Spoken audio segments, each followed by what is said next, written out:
तो गाइस, जैसा कि आप लोगों ने मेरे थंबनेल और टाइटल में देख ही लिया होगा कि हेरेडिटरी फिल्म वर्ल्ड की सबसे ज़्यादा हॉरर फिल्म मानी गई है क्रिटिक्स के द्वारा, और इसे 90% की रोटिन टमाटोस और IMDb पर 7.5 की रेटिंग्स मिली हैं, जो काफ़ी अच्छी परफॉर्मेंस है एक हॉरर फिल्म के लिए। तो इस वीडियो के अंदर मैं करूँगा हेरेडिटरी मूवी का फुल एक्सप्लेनेशन। तो बिना टाइम की बर्बादी किए वीडियो को शुरू करते हैं।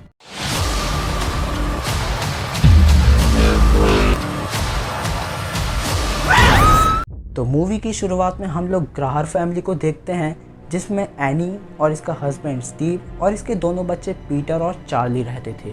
और चार्ली तो नॉर्मल गर्ल से काफ़ी ज़्यादा वियर्ड थी और हमेशा अजीबोगरीब चीज़ें करती रहती थी और बाहर भी हमेशा अकेली खोई खोई सी रहती थी।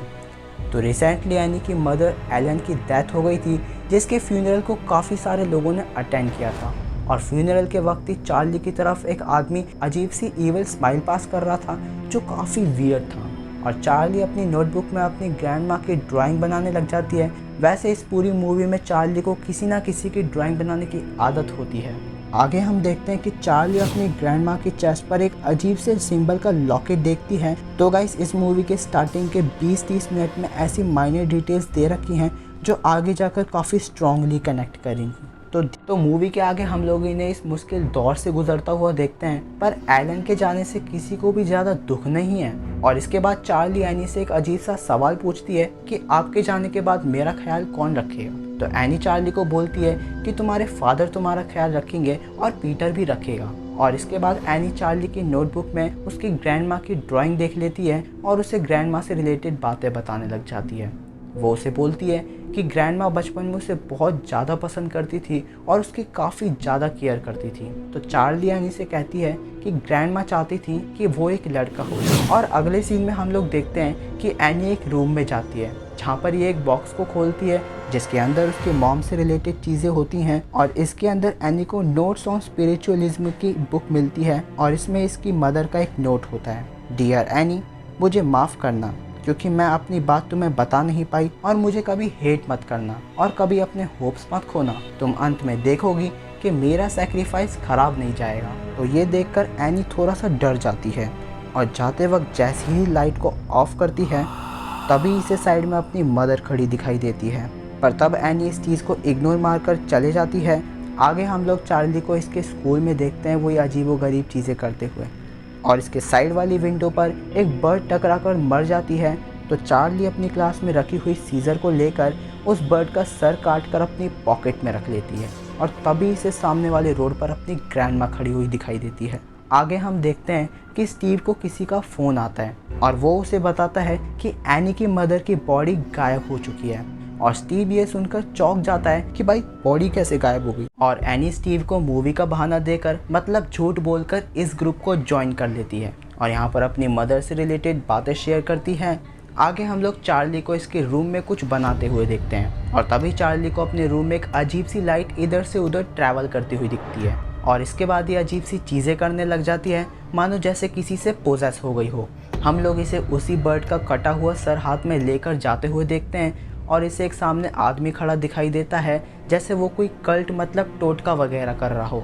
और दूसरी तरफ पीटर एनी से पूछकर पार्टी में जाने की परमिशन मांगता है। एनी को पता होता है कि ये अगर वहाँ पर जाएगा तो पक्का ड्रिंक वगैरह करेगा।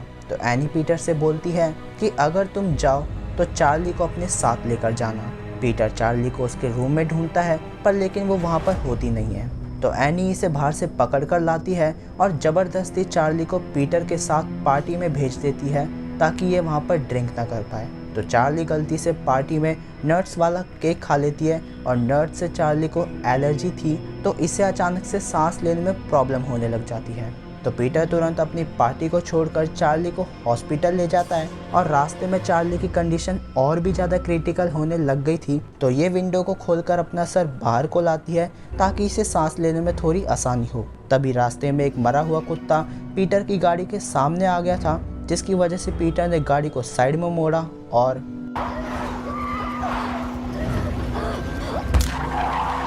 चार्ली का सर पोल से टकराकर टूट गया था। तो इस इंसिडेंट के बाद पीटर बहुत ज़्यादा ट्रॉमेटाइज्ड हो गया था और एनी का तो रो रो कर बुरा हाल हो गया था। और यहीं से हम इस परिवार को टूटते हुए देखते हैं। चार्ली के जाने के बाद एनी पागल सी हो जाती है। जैसे बाहर इतने ठंड होने के बावजूद भी एनी सामने वाले ट्री हाउस में जाकर सोती थी, जैसे कि चार्ली वहाँ पर सोती थी। तो ये देखकर स्टीव भी एनी से चिढ़ने लग गया था और एक बार तो डिनर के वक्त एनी और पीटर की काफ़ी नोक-झोंक हो जाती है।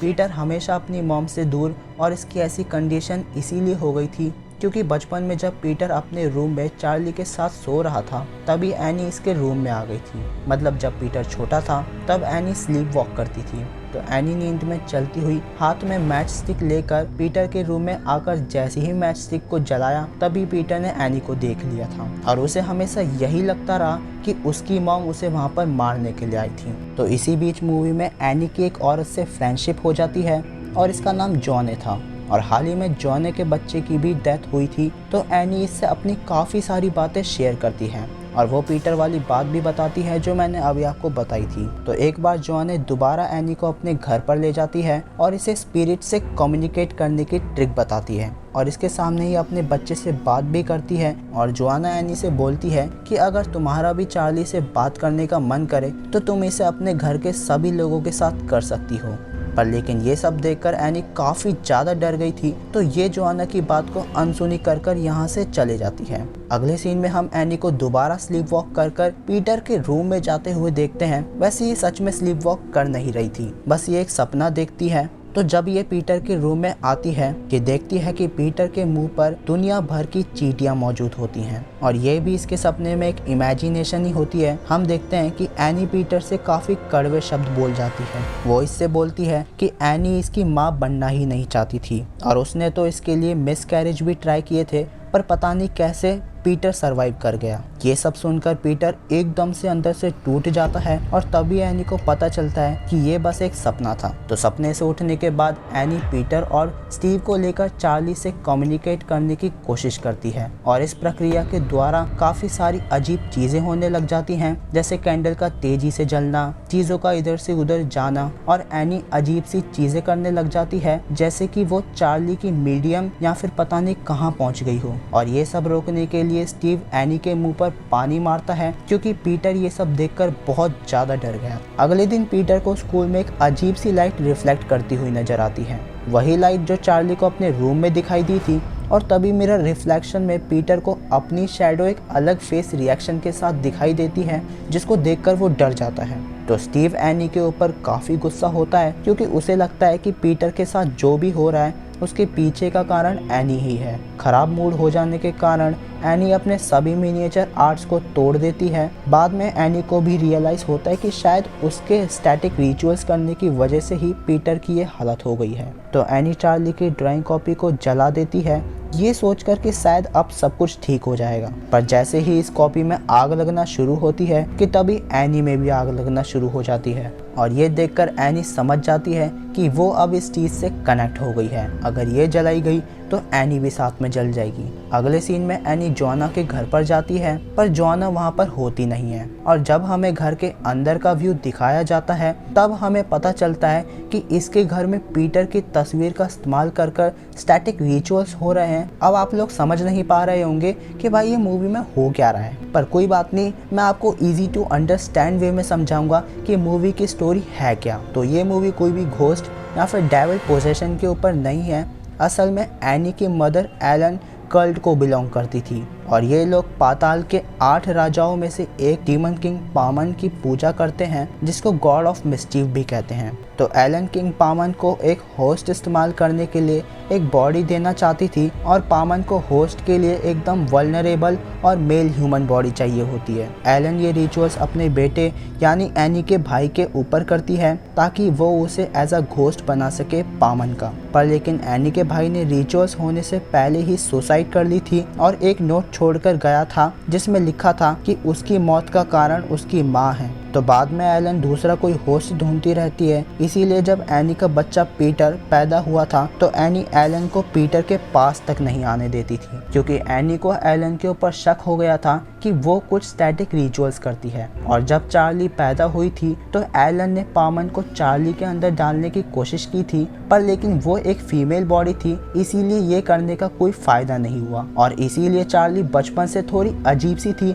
और इसीलिए चार्ली ने एनी से बोला था कि दादी को एक लड़का चाहिए था, ना कि लड़की। आगे हम देखते हैं कि एनी दोबारा से वही एलन के बॉक्स को खोलती है और पुरानी एल्बम्स वगैरह देखती है और तभी इसे पता चलता है कि जोआना सिर्फ इसी की दोस्त नहीं बल्कि एलन की भी दोस्त रह चुकी है और ये सभी किंग पामन की पूजा करते थे और एलन अपने प्लान में सक्सीड भी नहीं हो पाई थी। इसीलिए एलन ने अपने मरने से पहले ये पूरा स्ट्रेटेजिक प्लान बनाया और जोआना का सहारा लेकर एनी से वो सारे स्टैटिक रिचुअल्स करवाए जिसके द्वारा ये पीटर को पामन का होस्ट बना सके। मतलब पूरी मूवी बस एक मास्टर प्लान थी ताकि ये लोग पीटर का इस्तेमाल कर सकें पामन के लिए। आगे हम देखते हैं एनी को ऊपर वाले रूम में जाते देख यहाँ पर एनी को एलन की बिना सर वाली बॉडी मिलती है जिसके आसपास किसी ने स्टैटिक रिचुअल्स कर रखे थे। अब आप सोच रहे होंगे कि भाई एलन की बॉडी यहाँ पर कैसे आ गई। तो अगर आपको याद हो तो एलन के फ्यूनरल के कुछ दिन बाद स्टीव को किसी का फ़ोन आया था और उसने स्टीव को बताया था कि एलन की बॉडी गायब हो चुकी है। तो ये भी कल्ट वाले लोगों ने ही किया था एलन के प्लान के मुताबिक और समहाउ एनी के घर के इस रूम में एलन की बॉडी को छुपा दिया था और यहाँ पर एनी इस सिंबल को बना देखती है और इसी सिंबल का लॉकेट एनी के गले में भी था। तो ये सिंबल भी पामन के रिचुअल्स का हिस्सा है, इसीलिए कल्ट वाले लोग इस सिंबल का इस्तेमाल करते हैं। मूवी के आगे पीटर की हालत और भी बुरी हो जाती है और ये कुछ ऐसा करता है।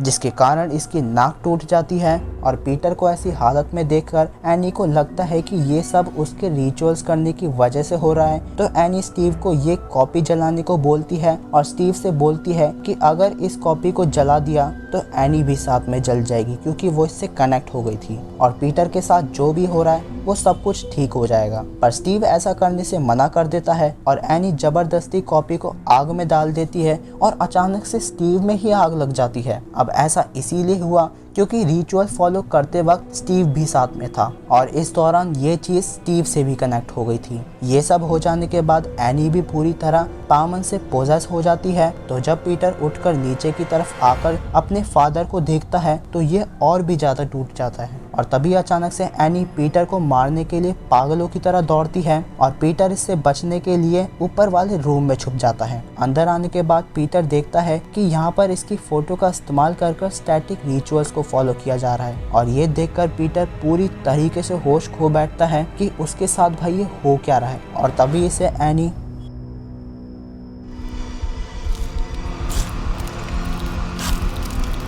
ऊपर की तरफ अपना गला काटती हुई दिखाई देती है और कुछ नंगे लोग भी दिखाई देते हैं और ये देखकर पीटर इतना ज़्यादा डर जाता है कि ये साइड वाली विंडो को तोड़कर नीचे कूद जाता है और यहाँ पर वही लाइट आकर इसके अंदर एंटर कर जाती है जो चार्ली को अपने रूम में दिखाई दी थी। मतलब यहाँ से पामन ने पीटर की बॉडी को पूरी तरीके से अपना होस्ट बना लिया था और इसे एनी फ्लोट करती हुई चार्ली के ट्री हाउस में जाती हुई दिखती है और ये भी उसी ट्री हाउस के अंदर जाकर देखता है कि सभी लोग पामन के स्टैचू के सामने सर झुकाए बैठे हुए हैं, मतलब उसको पूज रहे हैं। और तभी यहाँ पर जोआना आकर पीटर को क्राउन पहनाती है और सभी लोग हेल पामन बोलने लग जाते हैं और इसी सीन के बाद मूवी समाप्त हो जाती है। ये था हेरेडिटरी मूवी का फुल एक्सप्लेनेशन। तो अगर वीडियो अच्छा लगा हो तो इसे लाइक करो और शेयर करो और चैनल को सब्सक्राइब करके साइड वाले बेल आइकन को दबा दो ताकि मेरी नई वीडियो आती है आपको पता लग जाए। तो तब तक के लिए स्टे ट्यून,